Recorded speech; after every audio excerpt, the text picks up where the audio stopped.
Sindhi special कमल ककड़ी अभी बना रहे हैं। इसके लिए लहसुन, अदरक, हरी मिर्च और धनिया पत्ता को क्रश कर लेंगे। इससे स्वाद बहुत बढ़िया आता है। अब कढ़ाई में 2 चम्मच तेल डालते हुए जीरा और हिंग डाल देंगे, इन्हें छटकने देंगे। इसके बाद बॉईल किए हुए कमल ककड़ी या बी डाल देंगे।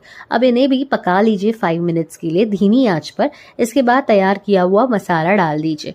लगातार इन्हें भी चलाते रहिए। हरी लहसुन भी डाल देंगे, इससे स्वादिष्ट हो जाते हैं। और अब हम स्पाइसेस तैयार करते हैं। दही में लाल मिर्च, हल्दी, धनिया पाउडर और स्वाद अनुसार नमक डालते हुए मिक्स कर दीजिए, साइड में रख दीजिए। अब बी के इस मिक्सचर में हमने सफ़ेद तिल डाल दिए हैं, जिससे ये क्रंची और हेल्दी हो जाएंगे। और ये तैयार किया हुआ स्पाइसेस कर्ड में वो भी डाल दीजिए। धीमी आंच पर कवर करते हुए करी पत्ता डालकर इसे कुक कीजिए 5 मिनट्स के लिए। ये लीजिए गर्मा गर्म सिंधी कमल ककड़ी रेडी है, सॉफ्ट है। This is Nikita Ahuja. Please like, share and subscribe to our channel.